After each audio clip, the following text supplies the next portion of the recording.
We may think that we are fine, but as always, all depends on whom I compare with.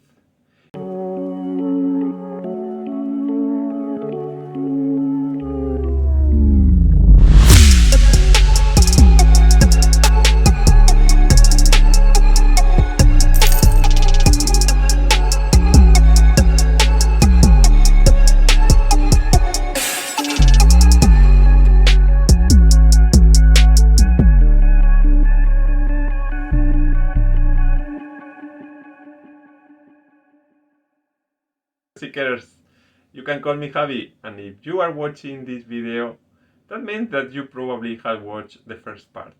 If you haven't watched it, I really recommend that you stop this video and click in the right top of the screen to watch the first part in episode 11 that was published last Sunday.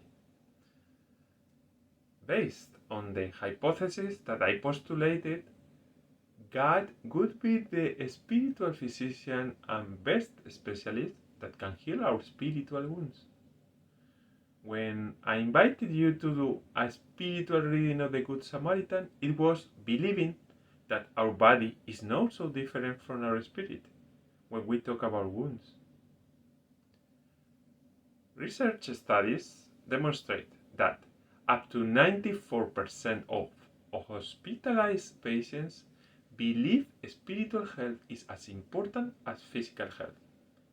That 40% of patients use faith to cope with illness, and that 25% of patients use prayer for healing. Similarly, other reports demonstrate that more than 80% of family physicians identify themselves as Protestants, Catholic, or Jews. That 79% identify themselves as very or somewhat strong in their beliefs, and that 78% feel somewhat or extremely close to God. Many physicians agree that addressing spirituality may help in creating comprehensive treatment plans for those with chronic pain, and that spirituality is a core component of palliative care. As the purpose of today is to help identify our spiritual wounds, we can start by identifying symptoms of a spiritual disease and make a pre-diagnose before going to the specialist. As I told you last Sunday, the first step in a healing process is to recognize that I have wounds. If you are used to live with symptoms that you don't pay attention because you might think that you are okay and healthy spiritually, I suggest you do a self-assessment. To detect symptoms of sickness in our spiritual life, we need to talk first about what is our model of spiritual health. So let's start with a self-diagnose. How are your spiritual health? How are you doing? Are you able to notice some symptoms that worry you? We may think that we are fine, but as always, all depends on whom I compare with. If I compare myself with a person who mistreated others or abused them in any way, or a murderer who is in prison, I may say that I am awesome and I am super healthy, spiritually speaking. Indeed, there are many Catholics that don't go to confession because they state, do not kill or steal. They are spiritually perfect based on their own assessment. I hope and I believe that none of you fellow seekers have killed anybody physically speaking. However, if we believe that we are created by a God that is love and He created us to His own image and likeness, that means we are meant to be loved and love others. I remember when I first met a missionary nun who was talking in the church, dressed conservatively, with no makeup on her face but radiating good vibes and energy, with a shining smile and joy in her eyes.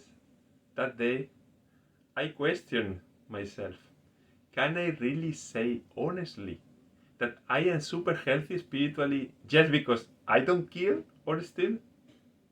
How about the times that I overreact and get angry with my loved ones for small things? When I want to do good things, but I just don't do it, or even do the opposite of what I want. How about my bad mood when I get stuck on bad memories, thoughts, and I can't forgive that person that hurt me several years ago? Can I say that I have a healthy spiritual life?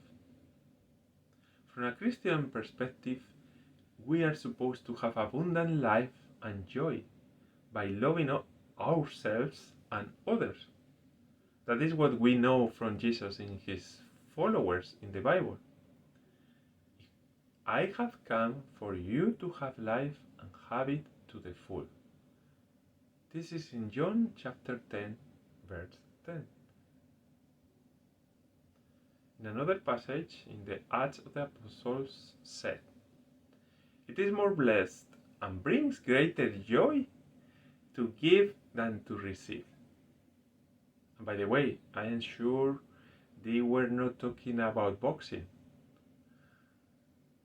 When I want to do a self-assessment of my spiritual health, I like to reflect on this verse from this first letter of St. John in the chapter 3. We know that we have passed from death to life because we love each other. Anyone who does not love remains in death. I recommend to reflect on that daily to monitor your spiritual life as you would monitor your oxygen level. In other words, reflect on how much you have loved today. I can tell you that based on that, I realized that I was dead most of my childhood and adolescence. You don't believe me? See this picture. When I was 16, look at my gaze and what it transmits to you. Do not be distracted with my beautiful hair and handsome look. I may have less hair and more wrinkles, but I am immensely more satisfied and filled with peace than ever before. During my seeker journey, I found another seeker that was seeking me with the intention of healing my wounds. I will share more about that spiritual physician and how I started to communicate with him and make appointments. Although not covered by health insurance, most of the treatments are free and effective if you have a little faith and you trust in this unique doctor. I will give you my tips in the next episode. Until then, I leave you with this passage from Mark, chapter 2, verse 17. It is not the healthy who need a doctor, but the sick. I have not come to call the righteous, but sinners. Take care, my friends, and receive a big hug.